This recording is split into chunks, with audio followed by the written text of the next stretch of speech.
Bismillahirrahmanirrahim. Fungsi manajemen menurut para ahli yaitu dari 4 pakar. Yang pertama menurut Ladar Gulick. Menurut Ladar Gulick, teori fungsi manajemen itu ada 7. Yang pertama planning, yang kedua organizing, yang ketiga staffing, yang keempat directing, yang kelima coordinating, yang keenam reporting, dan yang terakhir yang ketujuh budgeting. Planning, yang pertama planning, fungsi pertama planning ialah perencanaan atau memilih dan menetapkan aktivitas yang akan dilakukan dan juga menetapkan sumber daya yang akan digunakan untuk mendukung sebuah pencapaian atau cita-cita perusahaan atau tujuan sebuah organisasi. Terus yang kedua itu tentang organizing atau bisa disebut dengan pengorganisasian, yaitu membantu membagi tugas kepada para anggota dari satu organisasi atau satu perusahaan untuk melaksanakan pekerjaan masing-masing sesuai keahliannya. Terus yang ketiga ada staffing. Penempatan. Ya, kalau staffing itu penempatan. Bisa menentukan, bisa memilih, mengangkat dan juga membimbing sumber daya manusia sehingga bisa mencapai sebuah tujuan apa yang dicita-citakannya. Terus yang keempat itu ada directing. Sebuah pengarahan. Directing itu pengarahan. Fungsi pengarahan sendiri itu memberikan penjelasan dan juga pembinaan terhadap karyawan atau sebuah anggota organisasi agar bisa melaksanakan tugasnya dengan baik dan benar, dan sehingga dapat tercapainya tujuan organisasi. Terus yang kelima itu ada coordinating.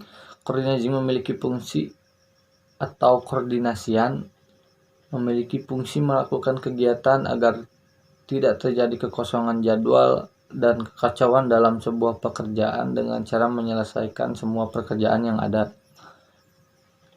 Terus yang keenam ada reporting, pelaporan,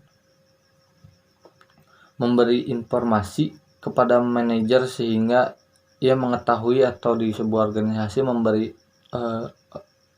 laporan kepada ketua atau bisa disebut dengan LPJ. Terus yang ketujuh ada budgeting. Budgeting juga pembuatan anggaran, yaitu mengendalikan perusahaan dengan menjalankan perencanaan akuntansi dan hal mengenai anggaran yang dibutuhkan perusahaan tersebut. Yang kedua menurut Henry Fayol, yang itu ada 5 ya. Yang pertama planning, yang kedua organizing, yang ketiga commanding, dan 4 controlling, dan yang terakhir itu coordinating. Yang pertama itu planning atau sebuah perencanaan yang tidak berbeda jauh dengan fungsi manajemen secara umumnya yang sebelumnya saya sebutkan. Perencanaan sendiri adalah proses pembuatan dan melaksanakan perencanaan mengenai tujuan dan target suatu perusahaan atau target tujuan organisasi. Terus yang kedua ada organizing atau sebuah pengorganisasian mensinkronkan sumber daya manusia, sumber daya alam, juga fisik, dan juga sumber daya modal lainnya untuk mencapai tujuan target yang sudah ditentukan atau dalam organisasi tujuannya. Antara berbagai sumber daya ini penting agar bisa dimanfaatkan dengan semaksimal mungkin. Terus yang ketiga ada commanding atau sebuah pengarahan, pemberian arahan kepada para anggota untuk mengerjakan tugas masing-masing sesuai dengan yang sudah ditentukan dari awal, atau sebuah organisasi bisa mencapai tujuannya dengan adanya kerjasama dari anggotanya gitu. Terus yang keempat ada controlling, sebuah pengendalian, yaitu memberikan arahan kepada para anggota atau karyawan untuk menjalankannya sesuai dengan standar atau prosedur yang berlaku. Terus yang kelima yang terakhir ada coordinating. Menurut Henry Fayol atau pengkoordinasian menghubungkan dan menyelaraskan semua pekerjaan agar bisa saling bersinergi, saling mendukung supaya tidak terjadi sebuah kekacauan, bentrok maupun kekosongan kegiatan. Fungsi manajemen menurut Lindal F. Urwich yaitu ada 6. Yang pertama staffing, yang kedua planning, yang ketiga organizing, yang keempat controlling, yang kelima itu ada commanding, dan yang terakhir ada coordinating. Yang pertama itu staffing atau penempatan, penyampaian perkembangan atau suatu hasil kegiatan atau pemberian keterangan mengenai segala hal yang bertalian dengan tugas dan fungsi-fungsi kepada yang sudah ditentukan. Terus yang kedua itu planning atau perencanaan, yakni perumusan dan penentuan serangkaian tindakan untuk mencapai suatu hasil yang diinginkan.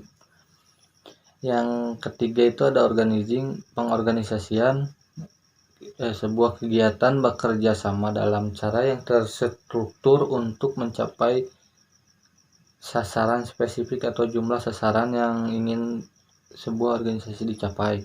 Terus yang keempat itu ada controlling, pengendalian, mengadakan penilaian bila perlu, mengadakan koreksi sehingga apa yang dilakukan dapat diarahkan ke jalan yang benar dengan maksud dengan tujuan yang telah digariskan semula atau telah disepakati. Terus yang kelima itu ada commanding atau pengarahan, memberikan sebuah bimbingan, saran, perintah-perintah atau instruksi kepada bawahan dalam melaksanakan tugas masing-masing.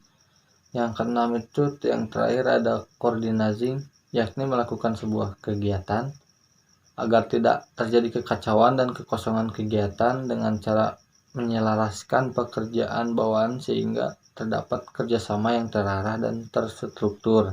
Dan yang keempat menurut Eiji Ogawa, teori fungsi manajemen itu ada 4. Yang pertama itu organizing, yang kedua planning, yang ketiga actuating, dan yang keempat controlling. Yang pertama yang organizing itu pengorganisasian, dibentuknya sebuah struktur organisasi sesuai dengan yang diceritakan di awal bahwa yang tadi ya nantinya seseorang akan ditempatkan pada posisi sesuai dengan porsinya masing-masing. Dalam pengorganisasian ini nantinya akan menyangkut pada tanggung jawab mereka. Terus yang kedua ada planning, perencanaan.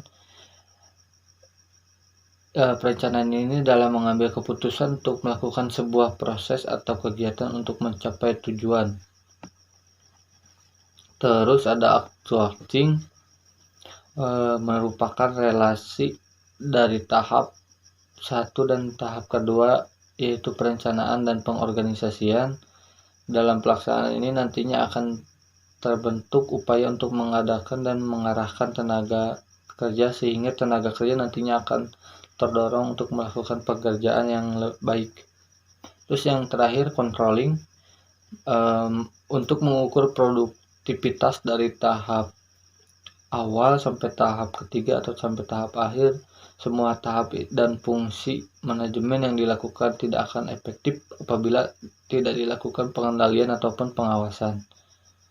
Selain itu juga mengukur aktivitas kerja dan pengendalian yang mengandung aspek mengukur jalannya suatu penegakan, memperbaiki agar tujuan yang akan dicapai. Sekian dari saya, Dunia Hafiz Hakul Basir dengan NIM 121407443.